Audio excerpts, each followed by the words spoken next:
नवकढ़ी गांव के अभय झा हत्याकांड का पुलिस ने उद्भेदन कर लिया है।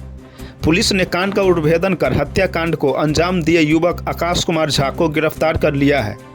पुलिस ने युवक का खून से सना कपड़ा भी बरामद कर लिया है। वही घटनास्थल से पुलिस ने शव के साथ ही रखा हत्या में प्रयुक्त लोहे का चाकू बरामद किया था। देखिए, आपको घटना के समय में ही हमने बताया था कि हत्या मृतक किसी जान पहचान के व्यक्ति के द्वारा ही किया गया है। चूँकि हत्या के बाद हत्या में वही प्रयुक्त हथियार वही रखा हुआ था जो मृतका का था। वही मृतक के घर में कुछ भी सामान बिखरा हुआ नहीं था, जिससे संभावना प्रबल हो रही थी। दरअसल आकाश और मृतक अभय झा रिश्ते में चाचा भतीजे थे और शराब पीने के चक्कर में दोनों करीब 3-4 माह से लंगोटिया दोस्त की तरह रहते थे। मृतक के घर आकाश का अक्सर आना जाना होता था। उधर घटना का खुलासा करते हुए बेनीपट्टी डीएसपी निशिकांत भारती ने बताया कि आकाश से हुई पूछताछ के बाद घटना पूरी तरह से साफ हो गया। दरअसल मृतक घटना के शाम आकाश के साथ शराब का सेवन किया था। घर आते आते मृतक का नशा कुछ कम हो गया तो वे आकाश से फिर से शराब पीने के लिए चलने को कहा, जिस पर आकाश ने इनकार कर दिया। यह इनकार आखिरकार अभय झा के हत्या का कारण बन गया। आकाश के इनकार करने से मृतक आक्रोशित हो उठा और आकाश पर चाकू से वार करने लगा। इसी से आक्रोशित होकर आकाश ने मृतक पर उसी हथियार से ताबड़तोड़ हमला कर जख्मी कर फरार हो गया। आकाश मृतक के घर से बाहर निकलते समय गेट को बाहर से बंद कर दिया। देखिए, इस हत्याकांड में प्रयुक्त चाकू, खून से सना कपड़ा बरामद हो गया है।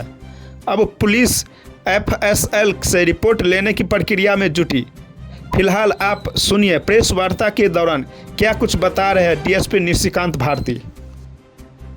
दिनांक 3/11/24 को समय करीब 1:30 बजे दोपहर को थानाध्यक्ष को सूचना मिली कि नवकढ़ी ग्राम में अभय कुमार झा पेशर भाग्य नारायण झा का हत्या जो है धारदार हथियार से गोद के कर दिया गया है। उस सूचना के सत्यापन करने हेतु थानाध्यक्ष अपने दल बल के साथ वहां पे पहुंचे। उस तदुपरांत पुलिस अधीक्षक महोदय द्वारा एक टीम का गठन किया गया और उस टीम के द्वारा अनुसंधान के क्रम में यह पाया गया कि उसके साथ अभय कुमार झा के साथ एक और व्यक्ति था, आकाश कुमार झा, जो कि पिछले 3-4 महीने से उसके संपर्क में था और ये दोनों अक्सर साथ में नशे का सेवन करते थे और साथ में ही रहते थे। दिनांक 2/11/24 को ये लोग शाम में ग्रामीण इलाके में कहीं पे जाके नशे का सेवन किए और उसके पश्चात ये लोग वापस घर पे आए।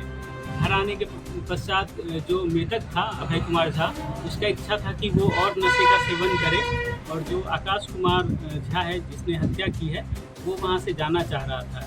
इसी में दोनों में विवाद उत्पन्न हो गया और पहले जैसा कन्फेस किया है आकाश कुमार ने, वो बता रहे हैं कि पहले मृतक जो है वो अभय कुमार झा वो अपने हथियार से इस पे वार किए और उसी बचने के क्रम में उनको पहले बेड पे धक्का देके गिरा दिए और चूँकि वो ज़्यादा नशे में थे उसके बाद ये उसी के हथियार से धारदार हथियार था जो गोद के उनकी हत्या कर दी। सब जब मिला हुआ था उस समय अर्धनग्न अवस्था में था जी। उसके बारे में जो उसका पैजामा था वो डोरी उसका बहुत ढीला था।